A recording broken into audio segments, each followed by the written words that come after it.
Olá, seja muito bem-vindo, seja muito bem-vinda ao nosso mini curso Terapeuta de Resultados.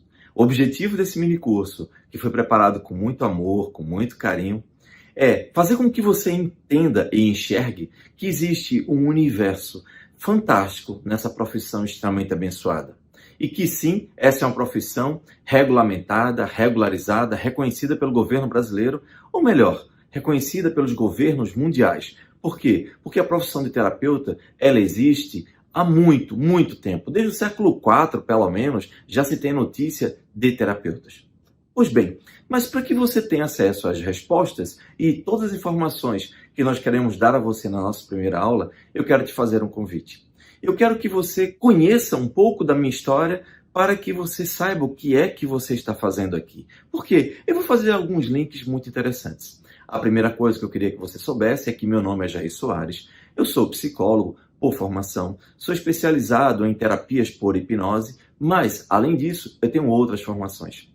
Só que, aqui na sua frente, eu não estou me apresentando como psicólogo. Não, eu estou me apresentando com o título que eu mais gosto de ser chamado, de terapeuta. Por quê? Porque terapeuta é aquele que cuida, é a profissão do cuidador, daquele que ajuda as pessoas. E isso é o que me realiza. Para isso, então, eu queria que você fizesse essa viagem no tempo e voltasse comigo para o dia 1º de dezembro de 1998. Pois é, naquele dia, faltando 20 dias aproximadamente para que eu entrasse em férias, era o meu primeiro ano de trabalho numa empresa excepcional. Eu havia participado de um concurso, de um processo seletivo, na verdade, no início do ano, e eu tinha disputado uma vaga com 1.300 pessoas. Imagine. Essa seleção realmente foi bem difícil, mas era justo. Por quê? Porque aquele emprego dava acesso a você, como me deu durante praticamente um ano inteiro, a uma excelente remuneração, a um monte de benefícios, um excelente plano de saúde. Eu viajava o Brasil inteiro, eu ficava hospedado nos melhores hotéis do país, eu tinha excelente plano de metas e carreiras, eu tinha premiação por vendas, enfim, eu ganhava muito, mas muito, muito dinheiro. Era uma empresa sólida, uma empresa centenária, uma empresa suíça, que tinha uma maneira de tratar os seus funcionários totalmente diferenciada. Eu estava muito, muito feliz. Principalmente eu, que tinha passado a minha vida inteira praticamente na miséria.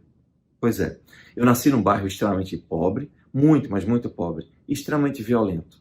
Para você ter uma ideia, eram assassinadas cerca de 800 pessoas por ano no meu bairro. Eu, infelizmente, presenciei assassinatos, mais de um. Teve um dia, inclusive, que eu tive que fazer uma encomenda, entregar uma encomenda que a minha mãe me pediu, e eu tinha que atravessar pela feira. E era muito cedo, e havia tido um tiroteio durante a noite. E no meio do caminho tinha um corpo. Na verdade, tinham dois. Eu tinha cerca de 10 anos de idade, eu tive que enguiçar, sabe? Pular por cima de dois corpos que tinham sido assassinados na madrugada. Não era uma vida muito fácil. E, naturalmente, eu não tinha muita segurança no ambiente em que eu vivia. Mas isso é uma outra história. O importante é que eu fui crescendo e, mesmo que a miséria me acompanhasse, a gente tinha uma certa felicidade. Mas, para que você tenha uma noção dessa miséria, com 13, 14 anos de idade, eu tinha 2 calções. Era um calção que eu estava usando e um outro calção que estava lavando. Era essa a minha vida. Só para você ter uma noção de como era o meu acesso, digamos, aos recursos financeiros da vida. Pois bem, segue a vida, muita coisa acontece, eu cresço, eu caso, eu me separo. E naquele dia, 1º de dezembro, fazia cerca de 15 dias que havia me separado.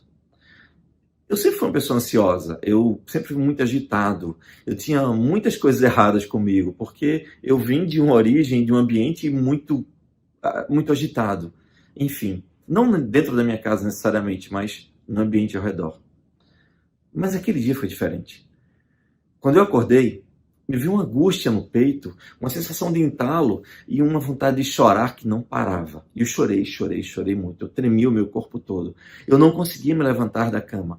Para me levantar foi um sacrifício. Só que eu tinha que trabalhar, porque aquele emprego era o melhor emprego que eu tinha conseguido na minha vida inteira. E eu fiz um esforço sobre-humano, tomei um banho, fiquei desesperado, fui trabalhar, mas eu não consegui. Eu enrolei o dia inteiro. Aquilo não podia continuar, óbvio, né? E eu então pedi ajuda ao meu gerente. E pensando que ele ia me ajudar e dar uma força, a primeira coisa que ele falou foi: resolva logo isso ou peça demissão da empresa. Depois eu entendi. Ele também não estava numa situação muito boa e ele não queria ninguém da equipe dele com performance baixa. Então, dane-se, ele queria que eu resolvesse o problema. Só que eu não sabia o que era aquilo. A primeira coisa que eu fiz, então, vou procurar um psiquiatra, né? Algumas pessoas que eu falei disseram: você deve estar com algum problema, depressão, qualquer coisa assim. Eu fui para o psiquiatra. Quando cheguei lá, ele me fez um monte de perguntas, ele não usou nenhum aparelho, ele não mediu níveis de sangue, nada, ele só me escutou, né? E como um psiquiatra faz. E quando terminou, ele falou: você está com depressão e com transtorno de ansiedade generalizada. Aí eu falei: tá, mas o que é isso? Aí ele fez: a depressão é uma doença, nossa, doença, aquilo já me deu uma porrada na boca do estômago. Aí ele falou: isso é uma doença que faz com que você tenha tristeza, vontade de chorar, não tenha força de levantar, não tenha vontade de tomar banho. Aí descreveu todos os meus sintomas. Aí eu falei: tá, mas isso eu sei, isso é o que eu sinto. Aí eu fiz: então. Eu falei: mas não é isso. Eu quero saber por que eu estou com depressão, o que causa isso? Ele falou: não, a gente não sabe, pode ser causa genética, influência ambiental, enfim, um monte de coisa. Resultado: ele não me disse nada que me convencesse. Eu falei: mas não é possível. Ele falou: ó, você vai tomar essa medicação aqui. E quando ele falou essa medicação aqui, eram 4 medicações. Eu falei: mas 4? Por que 4? Era mais ou menos assim, gente. Era uma para você ter disposição para trabalhar, só que isso vai deixar você aceso. Então, uma que é para induzir o sono, outra para manter seu sono, e essa terceira aqui é para acalmar você por causa da ansiedade. Aí eu falei: tá, mas quanto tempo eu vou tomar isso? Aí ele falou: olha, você vai vir aqui todo mês, a gente vai avaliar. Se você não se der com essas medicações, a gente vai trocar elas e vai ajustar até que você se adapte, né? E a gente vai vendo. Eu falei: sim, mas assim, quanto tempo eu vou usar essa medicação? Aí ele falou: não dá para saber, talvez a vida inteira. Eu falei: então não tem cura? Ele falou: não, depressão não tem cura. E essa tag aí que você falou? Ele falou: também não tem cura. Eu não consigo descrever para você o que eu senti naquele momento. E ele falou uma coisa: procure um psicólogo para ajudar você, que você vai precisar. Eu fui atrás de um psicólogo. Marquei um psicólogo. Na primeira sessão eu não conseguia parar de chorar. Eu tinha marcado 2 sessões juntas. Meu desespero era tão grande, eu queria uma solução tão grande para aquilo, que eu marquei 2 sessões. A primeira, ou até metade da segunda, eu só chorava. Eu não conseguia parar de chorar. E eu não entendia por que eu estava chorando tanto. Eu não conseguia ligar as coisas. Não conseguia acalmar a mente. E ele foi muito gentil, muito delicado. Realmente esperou que eu parasse de chorar e tudo mais. Me deu, acho que, uma caixa de lenço inteira. E quando terminou, eu queria respostas. E eu pedi ajuda a ele, ele falei a situação, ele fez algumas perguntas, eu contei o que estava acontecendo. Ele disse: tá certo, a gente vai começar o trabalho, o tratamento, e eu espero que você melhore aos pouquinhos e a gente consiga sair dessa. Eu falei: tá bom, mas você tem alguma expectativa de tempo? Quanto tempo eu vou conseguir, vou precisar, né, para fazer terapia, para poder sair disso? Ele falou: não, a gente não pode dizer tempo, porque, na verdade, isso pode demorar bastante. Eu falei: mas me dá uma ideia de tempo, de alguma coisa. Aí ele falou: uns 2, 3 anos. Eu precisava salvar meu emprego. Eu precisava me libertar daquilo. Enfim, foi terrível. Corta o filme. Eu passei 2 a 3 anos nessa situação e ninguém conseguia me ajudar. Eu não consegui tomar medicação por muito tempo, aquilo me fazia mal, me dava náusea, era terrível. E cerca depois de 2 a 3 anos eu fui melhorando, enfim. Já tinha perdido o emprego, já tinha passado necessidade. Na verdade, necessidade não, eu passei foi fome mesmo. Eu passei um período de 4 meses, só comia papa de manhã, papa de tarde, papa de noite. É sério, gente, foram 4 meses que eu comia papa pura pela manhã, papa com aveia na hora do almoço e papa com Nescau à noite. Nossa, ainda me emociono quando eu lembro desse período. E a partir dali, eu defini que eu tinha uma meta na minha vida. A minha meta era entender o que estava acontecendo. E, principalmente, eu queria ajudar pessoas a se livrarem daquilo, a não passarem pelo que eu passei. Porque foi desesperador, sabe, quando você entra em pânico, é uma sentença de morte. Eu então comecei a estudar e comecei a fazer curso de programação neurolinguística, né, PNL.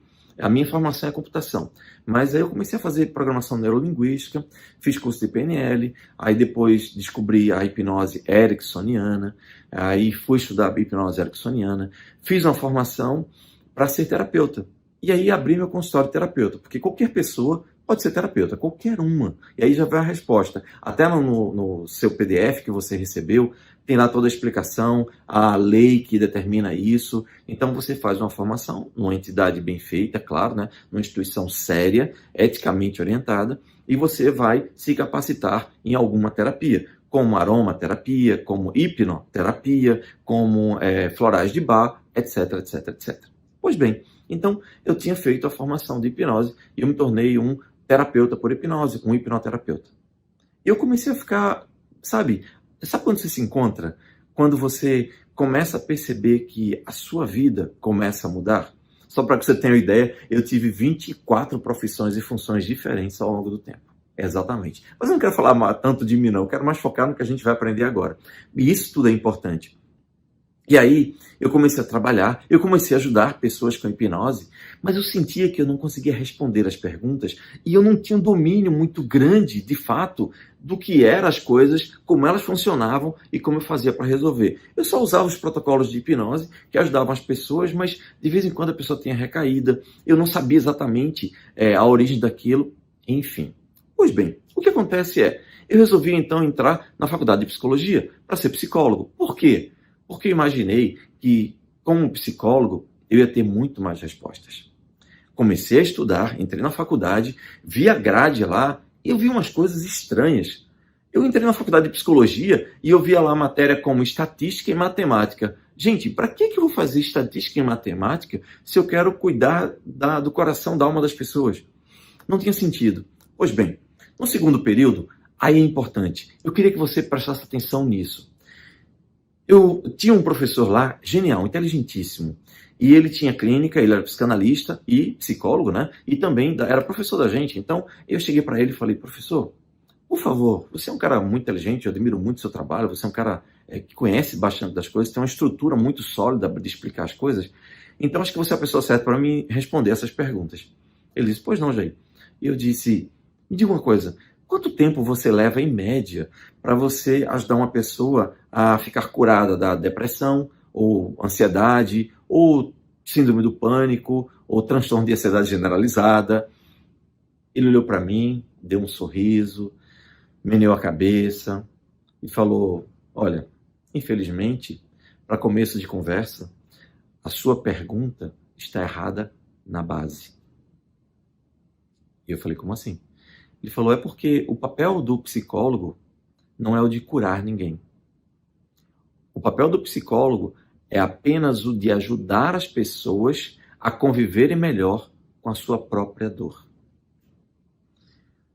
Gente, quando eu li aquilo ali, eu falei, o que é isso? Quer dizer que eu estou aqui fazendo uma faculdade de 5 anos para ajudar as pessoas somente a lidar melhor com a dor? Eu não estou aqui para ajudar elas a se curarem? Ele falou, não, o papel de psicólogo não é essa. Não é esse? Sabe como de repente você fica sem chão? Eu já tinha ficado sem chão lá atrás, quando eu fui diagnosticado com depressão e com TAG. E agora, outra coisa, outro sem chão. E aí, sabe, na minha cabeça tudo fez sentido. É por isso que existe tanto psicólogo frustrado. É por isso que o psicólogo deveria ser, todos eles deveriam ser milionários. Por quê? Porque o que tem de gente com ansiedade, com depressão, com pânico, com um monte de coisas, e quem é que atende isso? É o psicólogo, né? Ou o psiquiatra. Aí a pessoa vai buscar o psicólogo não ajuda nada. É por isso que tem tanta gente fazendo... Nossa! É por isso que tem tanta gente fazendo tratamento em consultório de terapia, né, de psicoterapia, por anos. 3, 4, 5 anos e não resolve nada. E, ao mesmo tempo, é por isso que tem tão pouca gente fazendo esse processo terapêutico. Por quê? Porque se não resolve, a pessoa não vai lá para o consultório do psicólogo. E o psicólogo acaba ganhando pouco. É verdade. O psicólogo ganha pouco. Eu sou psicólogo, eu estou falando da minha classe, tá? Enfim, eu ganho muito bem, mas não como psicólogo, como terapeuta. Porque como psicólogo, nossa senhora. E aí você começa a entender as coisas, como é que funcionam, né? Pois bem, a analogia que eu fiz para ele foi a seguinte. Peraí. Quer dizer que se eu estou com um problema no meu carro, por exemplo, o carro está com uma batida. Tá.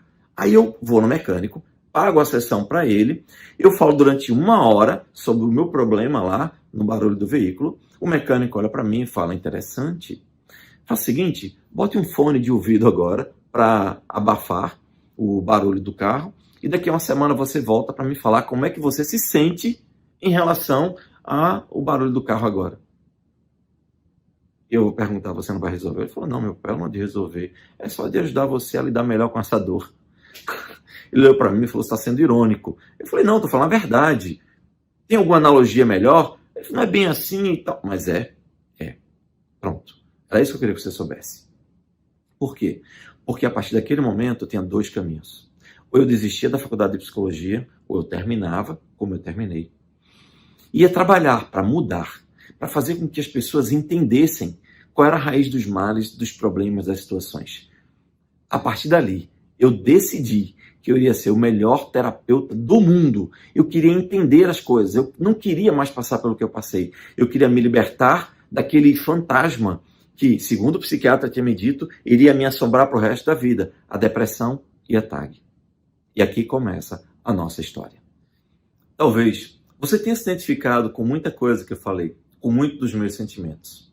O que eu preciso dizer para você é que, a partir dali, eu terminei minha formação de psicólogo e eu investi de 300 a 500 mil reais. Sim, é verdade. Eu investi até quase R$500 mil, buscando todo e qualquer curso e formação em qualquer área que me ajudasse a entender o psiquismo humano de verdade. E aí, depois dessa jornada toda, o que eu quero dizer para você é a síntese de tudo isso. E a nossa primeira aula, na verdade, vai mostrar para você o que você nunca entendeu até agora. Vamos lá. A primeira coisa que eu quero que você entenda é: toda emoção tem lógica. Até eu nem pedi para você, mas se você puder pegar caneta e papel, já anota o que eu vou te dizer a partir de agora, porque isso vai mudar a sua vida. E o papel desse minicurso é principalmente começar a mudar a sua vida, para que você entenda que você pode ajudar as pessoas a mudarem as vidas delas e depois, se você quiser, se tornar um terapeuta profissional e ter acesso a uma profissão fantástica. Pois bem, a primeira coisa: toda emoção tem lógica. Sabe aquela frase que se diz, o coração tem razões que a própria razão desconhece? Esqueça. Esqueça. Bonito, fofo, lindo, mas não é provida de realidade. Isso é irreal. Por quê? Toda emoção tem lógica. O que nenhum psicólogo, o que nenhum psiquiatra me explicou, o que nenhum professor me explicou, é o que eu estou te explicando agora. Toda emoção tem lógica. Essa é a primeira coisa. E a segunda coisa é, você funciona não baseado no que você é, mas você funciona baseado em como está estruturado o seu inconsciente. E todo mundo fala disso. Vamos entender isso melhor. Você tem 2 grandes sistemas. O primeiro sistema é a sua consciência. A sua consciência é o que você acha que você é. Sabe, a sua consciência, o seu consciente, é aquilo que quando você acorda pela manhã, você sabe, meu nome é Jair Soares, eu sou psicólogo, sou hipnoterapeuta, eu sou professor de MBA, eu sou professor de algumas universidades, eu sou professor de algumas metodologias, eu sou treinador. Ok, tem um monte de coisas. Perfeito. Só tem um detalhe. Tem coisas que estão no seu subconsciente ou no seu inconsciente. Vamos fazer uma analogia melhor. O seu consciente é como se fosse um smartphone.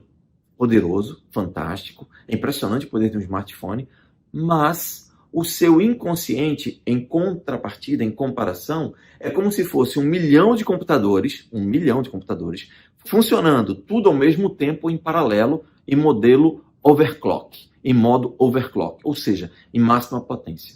Essa é a analogia entre o consciente e o inconsciente. Muita gente dá a ideia de que o consciente seria um barco em cima do mar e o inconsciente seria todo o mar. E não está exagerando, não. Então, a primeira coisa, o inconsciente é aquilo que comanda você. Mas como assim? Perceba o seguinte, se você quiser levantar a sua mão, você levanta. Perfeito. Mas você consegue controlar seu batimento cardíaco? Quem é que controla seu batimento cardíaco? Quem é que faz com que seu batimento cardíaco acelere quando você passa por uma situação de perigo? Quem é que faz com que você passe a noite inteira dormindo e acorde, quando acorde, todo o seu corpo produziu substâncias a noite inteira, hormônio, etc. Agora mesmo, quem é que está produzindo hormônio para você? Você consegue aumentar sua produção de hormônio? Ou diminuir conscientemente? Não. Quem está fazendo isso, o seu automatismo está sendo regularizado ou regulado por todo um sistema, um mecanismo do seu corpo que é orientado pelo seu inconsciente. É por isso, inclusive, que tem gente que começa a ter uma determinada apatia, falta de vontade, de energia para fazer as coisas. Aí o médico chega lá e fala, nossa, você de repente começou a perder energia, tem um monte de substâncias aqui com problemas. Na verdade, é porque o seu inconsciente está dando uma ordem para que você fique quieto, porque tem muita dor e sofrimento ali. Essa é a analogia do inconsciente. O inconsciente, ele foi criado, ou foi, digamos, definido, né, esse conceito, por uma pessoa por nome de Pierre Janet. Pierre Janet no século XVIII, aproximadamente. Só que, no final do século XVIII, ele começou a falar disso, e uma outra pessoa já no século XIX, que você já ouviu falar, pegou esse conceito e começou a expandi-lo. E ficou mais conhecido como se ele fosse o criador, que é o Freud. O Freud foi tido como o criador do inconsciente, quando na realidade quem criou foi o Pierre Janet. Ok, detalhes históricos. O importante é que o Freud começou a conceitualizar o inconsciente e a partir daí ele se expandiu. O que é preciso que você saiba é que esse inconsciente, ele registra cerca de 400% de tudo. Se você for bom em estatística, você vai dizer, opa, peraí, Jair, 400% de tudo, isso não existe. Conceitualmente está errado. Por quê? Porque o máximo de alguma coisa é 100%. E eu digo, olha, isso é uma figura de linguagem, mas o teu inconsciente registra tudo, até 400% de tudo. Por quê? Você vai entender agora. Olha só. Aqui nesse consultório, inclusive, alguns anos atrás, eu tinha terminado uma formação de terapeutas. Então, os meus alunos, cerca de 10 alunos, concluíram e um deles, uma moça, chegou para mim e falou, Jair, eu fiz a formação, tá ótimo, agora eu sei que eu sou terapeuta, mas para abrir o meu consultório, eu preciso que você me ajude a resolver um problema. Eu disse, qual o problema? Ela disse, olha só, como você sabe, eu sou arquiteto. Eu trabalhei durante 30 anos no banco, hoje estou com 54 anos de idade e vou me aposentar agora, né? E vou ser terapeuta. Perfeito. Só que esses anos todos, eu sofri com uma coisa que me angustia de um jeito que você não tem noção. E eu falei, o que é? Ela disse, olha, todas as vezes que eu tenho qualquer prazo, qualquer meta, qualquer projeto para entregar, eu começo a sentir uma angústia, uma dor muito grande na minha região umbilical e uma sensação de náusea, de desespero e uma voz na minha cabeça o tempo todo. Não vai dar tempo, não vai dar tempo, não vai dar tempo. Isso é a coisa sem parar. Eu fico alucinada com isso, a ponto de eu ter que fazer o projeto. Eu entrego meus projetos com 30 dias de antecedência para me livrar dessa sensação. Eu falei, tá bom, então vou te ajudar. Como toda emoção tem lógica, observe isso. Eu falei, isso veio de algum lugar. Então, vamos procurar resolver. A primeira coisa que eu pedi foi para que ela se deitasse, né, confortavelmente. Após pedir que ela se deitasse, eu pedi para que ela fechasse os olhos, relaxasse, fiz um processo de indução e pedi para que ela começasse a repetir sem parar aquela frase. Não vai dar tempo, não vai dar tempo, não vai dar tempo. Cerca de 1 minuto depois, ela repetindo sem parar, ela entrou num transe impressionante. Encolheu-se, ficou em posição fetal e a primeira coisa que eu fiz foi, onde você está? Ela respondeu, no útero da minha mãe. E o que está acontecendo? O meu pai está se aproximando da minha mãe e ele está dizendo que se não conseguir um emprego rápido, ele teme, mas vai ter que fazer um aborto. Eu tenho que sair daqui, não vai dar tempo, não vai dar tempo, não vai dar tempo, não vai dar tempo. Percebe o que estava acontecendo? E eu, nesse momento, então, tranquilizei ela, acalmei, fiz todo o processo terapêutico, conduzi ela até o momento presente e trouxe. Quando terminou, ela perguntou, Jair, será que isso foi verdade? Eu falei, olha, se isso aconteceu ou não, como terapeuta, o meu papel não é esse, não é de julgar, saber se foi verdade, se não foi, não importa. O que importa é que a gente conseguiu resolver.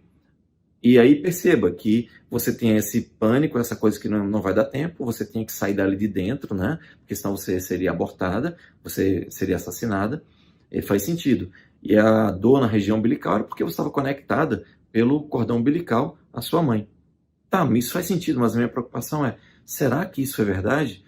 Aí, gente, eu tive uma brilhante ideia. Nossa, às vezes a gente tem cada ideia de jirico.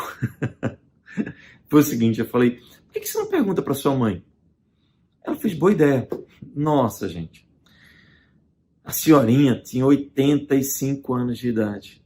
Aí ela chegou para a mãe e falou, mãe, aconteceu isso? Nossa, a senhora começou a tremer, sentou lá no sofá, começou a ficar suando frio. Minha filha, como é que você sabe disso? Pelo amor de Deus, seu pai disse isso no momento de desespero, mas na mesma hora ele se arrependeu. Ela falou, não mãe, tá tudo bem. O meu pai sempre foi muito amoroso comigo, não se preocupe, eu não tenho trauma com isso não. Eu só quero saber se foi verdade. Aí ela disse, foi minha filha, mas como é que você sabe? Porque a gente nunca falou isso para ninguém. Ela falou, mãe, eu vi. E aí ela fez uma segunda pergunta à mãe. Disse, mãe, nesse dia a senhora estava usando um vestido amarelo de flores laranja? A mãe dela disse, minha filha, eu estava usando isso, eu não tinha como esquecer, porque a gente era muito pobre, então eu não tinha um outro vestido que desse em mim, até os 4 meses. Foi quando aconteceu isso. Mas não tem foto disso, porque naquela época, para bater foto, tinha que ter uma máquina, você tinha que ter filme, batia a foto, ia revelar, etc, etc. A gente não tinha dinheiro nem para comer. Como é que a gente não tinha nem dinheiro para isso? Por isso que eu não tinha foto dessa época, da sua gestação. Como é que você sabe disso? Aí ela disse, eu vi. Impressionante, né? Pois bem. É assim que o seu inconsciente ele registra 400% de tudo. Então agora você já sabe que toda emoção tem lógica e o seu inconsciente registra absolutamente tudo que você vivenciou. Muitas vezes, quando eu utilizava a hipnose, que hoje praticamente eu não utilizo, com a metodologia que você começa a conhecer a partir de agora, eu já não uso mais hipnose. Mas quando eu utilizava hipnose, muitas vezes eu fazia regressão na pessoa e a pessoa lembrava de detalhes, de cheiros, de placa de carro, de forma impressionante, que não estava mais na consciência dela, coisa que aconteceu há 30, 40, 50 anos atrás. Então, agora você já entende que toda emoção tem lógica e o seu inconsciente registra absolutamente tudo. Só que agora a gente vai partir para as regras do inconsciente. O que você precisa saber agora é que o seu inconsciente ele é atemporal. Significa o seguinte, que não há tempo para o seu inconsciente.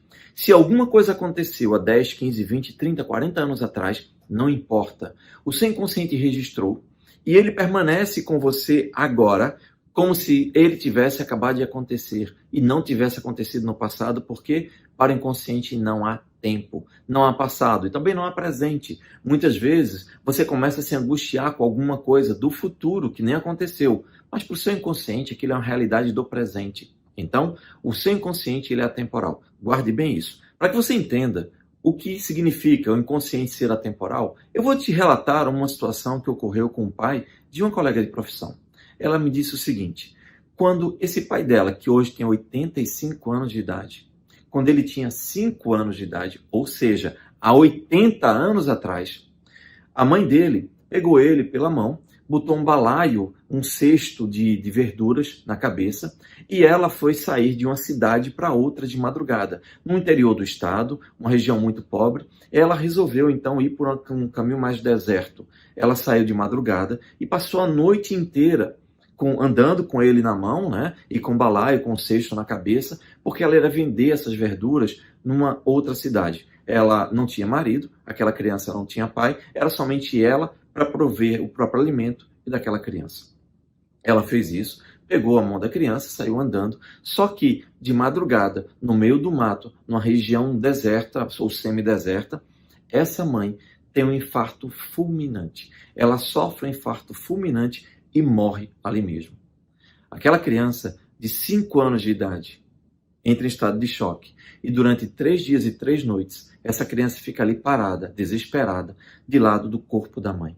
Imagina o trauma emocional causado na vida dessa criança. Depois de 3 dias, passa uma pessoa no cavalo, olha para aquilo e fala: nossa, enterra isso está podre. Isso era a mãe dele. Pois bem, a minha colega diz o seguinte: Jair, faz 80 anos que o meu pai conta essa história todos os dias da vida dele. A gente já não aguenta mais. Quando ele vê que ninguém está prestando atenção, mesmo que a gente já não consegue mais prestar atenção, ele simplesmente sai, vai para a calçada e fica contando sozinho como se tivesse alguém ali. É isso. Ele estava congelado. O seu inconsciente, ele é atemporal. Ele fica congelado como se fosse naquele momento tivesse acabado de acontecer. A segunda regra do inconsciente é que o seu inconsciente, ele busca a felicidade. Significa o seguinte, que toda situação dolorosa que você passou na vida, o seu inconsciente busca fazer com que você supere ela. Porque se você supera essa situação dolorosa, o seu inconsciente traz a você amadurecimento. Você amadureceu, você superou aquela adversidade, você está mais feliz. Eu vou te dar um exemplo. Quando eu tinha cerca de 12, 13 anos, eu tinha 2 amigos, e tem amigo safado quem pode, né? Esses 2 amigos, eles combinaram que quando a gente terminasse a apresentação na sala de aula de um trabalho, que iríamos ser nós 3, eles iriam derramar farinha de trigo na minha cabeça, na frente da turma toda. Combinaram e fizeram. Pois bem, imagina 40 crianças rindo da minha cara. Como é que você ia se sentir? Isso poderia ter traumatizado qualquer pessoa, porque isso é bullying. E eu sei de muita gente que chegou aqui no consultório, ou eu atendi online, que tinha problemas causados por um constrangimento dessa ordem. Só que no meu caso, uma semana depois, eu estava ameaçando eles de morte, eu estava dizendo que ia acabar com a vida deles, etc. E a gente estava rindo da situação. De alguma forma, eu consegui superar aquela dificuldade. Então, se eu superei aquela dificuldade, eu não fiquei traumatizado. É isso. Agora perceba, imagina o seguinte, seu inconsciente, ele é atemporal, ele registra 400% de tudo, ele busca a felicidade. Só que, quando você não consegue superar uma situação dolorosa como essa, por exemplo, ou constrangedora ou traumática, o seu inconsciente entra na seguinte regra, na compulsão à repetição, no looping. O que significa isso? Perceba, se você está na escola, na faculdade, e você não aprende aquela matéria, o que acontece? Você vai ter que repetir para poder aprender, não é verdade? Isso não é a lei da vida. Você está aprendendo uma habilidade nova. Você tenta fazer aquilo, você não consegue, você tem que repetir, repetir, repetir, até você conseguir aprender aquilo e fazer aquilo bem feito, não é verdade? Essa é a regra do inconsciente. O inconsciente, ele entra na compulsão à repetição naquilo que ele não consegue resolver. E isso explica relacionamentos tóxicos, por exemplo, do dedo podre. Perceba o seguinte, tudo aquilo que você não consegue resolver, o teu inconsciente entra na compulsão à repetição. Significa o seguinte, que o teu inconsciente vai fazer com que você comece a atrair para você situações dolorosas que você já viveu no passado. Exatamente. Perceba, imagina o seguinte, uma menina que cresce vendo o pai alcoolizar-se, tornar-se agressivo e bater na mãe. Ela não consegue entender como é que o pai que ela ama bate na mãe que ela ama. Aquilo não é digerível ou não é digerido pelo inconsciente. O inconsciente não consegue encontrar a felicidade, então ele entra no modo de compulsão à repetição. Essa criança, inconscientemente, ou seja, o consciente dela é que vai fazer isso, vai se ver atraída ou se ver metida em situações que são a reprodução idêntica daquilo que ela viveu e não conseguiu compreender ao longo da vida dela. Aí, essa moça, no nosso exemplo, ela pode ir para uma passeata evangélica, uma passeata espírita, uma passeata católica, Paz pela Paz, 100 mil pessoas. Ela vai se sentir conectada, ela vai esbarrar, vai se sentir atraída. Exatamente isso, gente. Vai esbarrar justamente naquela pessoa, talvez a única dali, que tem uma propensão a alcoolizar-se, tornar-se agressivo e bater nela. No nosso exemplo, imagina que aconteça o seguinte, ela faz isso e aí ela começa esse relacionamento idêntico ao que ela viveu. Ela entra numa compulsão à repetição. Digamos que ela não faz nada, apanha, confusão danada e tal, passa o tempo e de alguma forma se separe. Como será o próximo relacionamento? Idêntico ou muito parecido. Por quê? Porque o inconsciente está buscando, na verdade, fazer com que ela consiga reviver a mesma situação para ver se dessa vez ela consegue aprender e superar e encontrar a felicidade. Digamos então que numa segunda vez, numa segunda ou terceira vez, ela consiga se conscientizar de que tem um problema, ela busque um método terapêutico bem estruturado como o nosso, e você vai conhecendo a partir dessas aulas, a partir de hoje em todas as outras aulas, e ela consiga reprocessar toda a situação traumática do passado, e ela consiga se libertar. E aí ela chama a Lei Maria da Penha, a pessoa é denunciado, responde julgamento, etc, etc, etc. Ela se livra daquilo. Provavelmente, uma vez que ela está liberta daquela compulsão à repetição do inconsciente, o próximo relacionamento vai ser completamente diferente. Ou seja, aquele dedo podre que ela tinha de só atrair determinados tipos de relacionamentos, como acontece muitas vezes, eu espero que não aconteça com você, mas acontece muitas vezes, é explicado por esse mecanismo do inconsciente. Faz sentido para você? Está começando a perceber como as coisas são muito mais simples e muito mais claras do que qualquer pessoa possa ter te dito até hoje?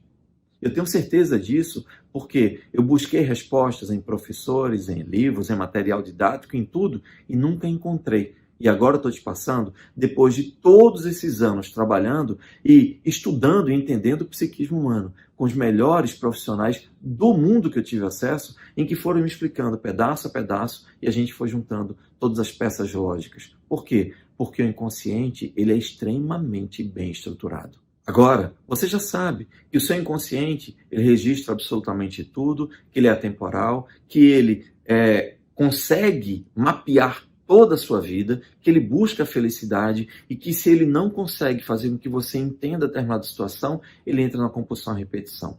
E o mais interessante é que o seu inconsciente vai registrando todas essas situações ocorridas ao longo da sua vida, inclusive no seu próprio corpo. Exatamente. Muitas doenças que existem hoje são de origens psicossomáticas. O que significa isso? Significa que as situações que ocorrem, que são dolorosas demais, o seu corpo começa a refletir essa situação. Deixa eu te contar, para ilustrar bem essa situação, um caso de um cliente que aconteceu aqui comigo. Ele veio até aqui com uma maçaroca lá de exames, chegou para mim e falou: doutor, me ajude porque todo mundo disse que meu problema é psicológico, mas ninguém consegue me ajudar. Eu falei: do que é que se trata? Ele disse: olha, eu tenho uma sensação de engasgo, de entalo aqui, e aqui todos esses exames que eu estou lhe trazendo mostram que não tem nada aqui. Eu fiz endoscopia, ultrassonografia, ressonância, tudo, e não tem nada. Mas faz 3 meses que eu não consigo comer. Eu já perdi 10 quilos e eu estou desesperado. É uma sensação de angústia, de entalado. Eu sei que tem uma coisa aqui, mas nenhum exame mostra. Eu falei: tá bom. Faz 3 meses que isso aconteceu, não é? Ele falou: faz 3 meses que eu estou nesse sofrimento. Eu disse: tá bom. Lembra que eu falei para você que toda emoção tem lógica? Pois bem, então foi baseado nisso que eu fiz a seguinte pergunta para ele.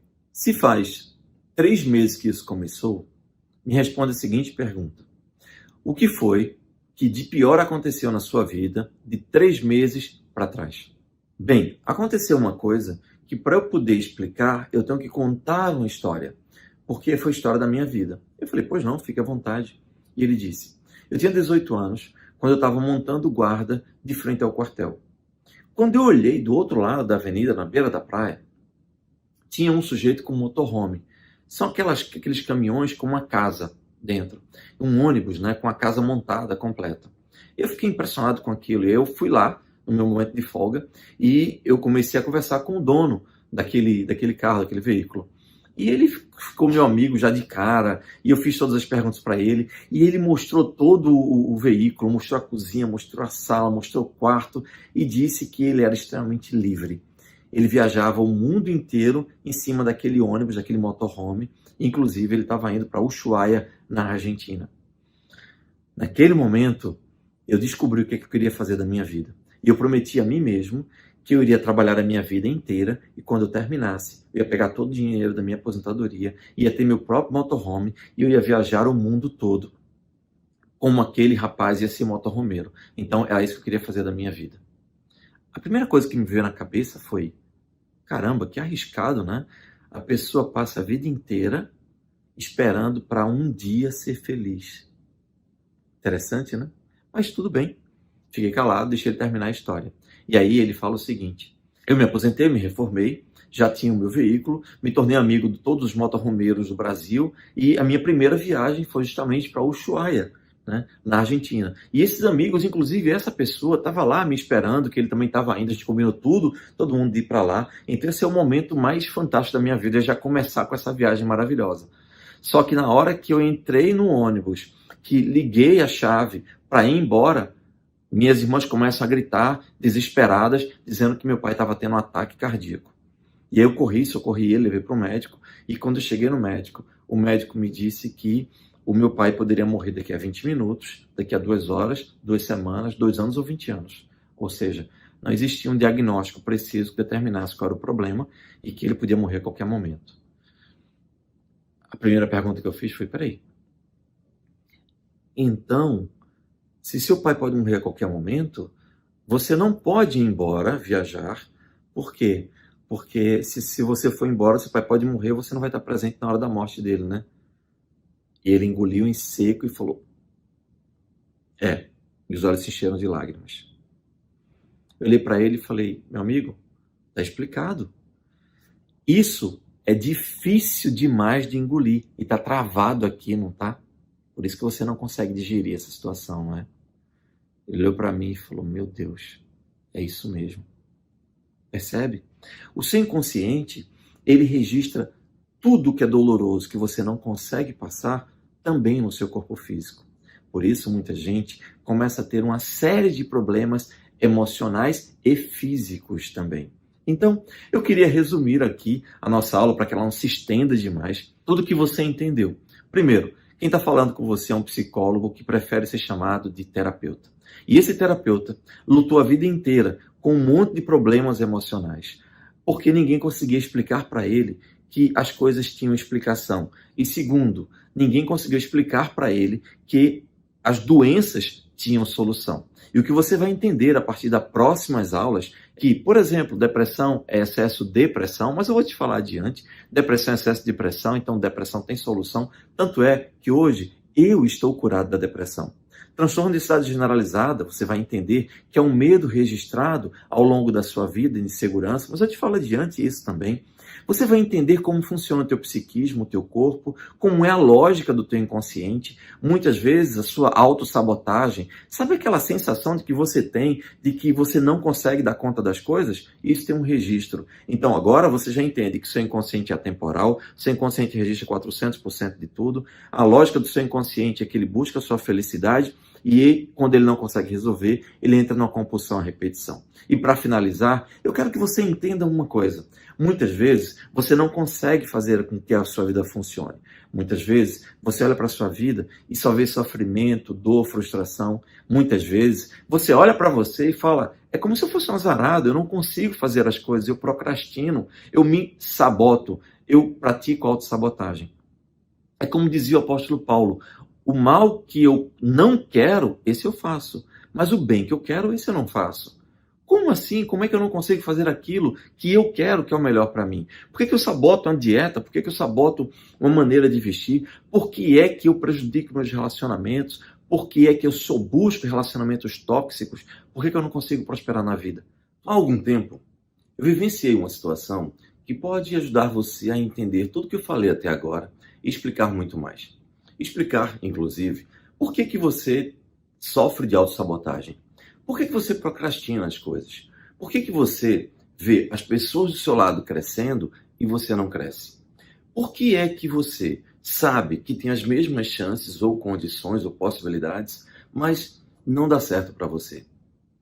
É uma autossabotagem consciente, é uma maneira de agir que você acaba não fazendo o que você quer, você não tem a disciplina que você precisa, você sabe que você quer aquele objetivo, que aquele resultado, mas a tua autodisciplina vai para o espaço.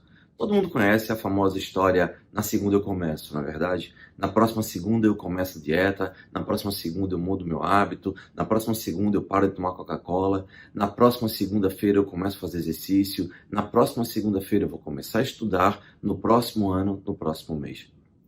Agora me diga, se você quer aquele resultado, você almeja. Por que que na hora de fazer você se sabota? É simples. É tudo muito, muito simples. O seu software mental recebeu uma programação que está te dizendo que você não é merecedor, que você não pode fazer aquilo. Porque aquela mensagem foi colocada muitas vezes por pessoas que, quando você era criança ou ao longo da sua vida, tinham uma autoridade muito grande sobre você. E você não conseguiu ter filtro para analisar aquilo, simplesmente absorveu. E uma das maneiras de você absorver as coisas, introjetar dentro de você e a partir daí começar a gerar um software com problema, ou seja, um software com um vírus dentro, que faz com que você acabe se sabotando, é quando você recebe um trauma ou uma pancada emocional. A história que eu quero contar para você foi o que eu vivenciei alguns anos atrás. Tem aqui um centro turístico onde eu moro, eu fui visitá-lo, eu fui de ônibus e ao voltar, subi no ônibus de volta para minha casa. Quando eu subi no ônibus, tinha uma cena curiosa. Uma senhora bem grande, bem obesa, né, com uma criança de cerca de 3 a 4 anos de idade. Essa criança estava sem camisa. Ela subiu na minha frente, pegou a criança e mandou a criança passar pela catraca, pela borboleta, né, do ônibus. E para a criança, tudo é muito lúdico. Para a criança, o mundo é a grande diversão. Inclusive, a melhor maneira de você falar com a criança é contando histórias, é inserindo ela nas histórias. O problema é que a criança, ao fazer isso, ao olhar que aquilo ali parecia uma coisa divertida, ela foi se pendurar na catraca. Ela começou a se pendurar e se balançar.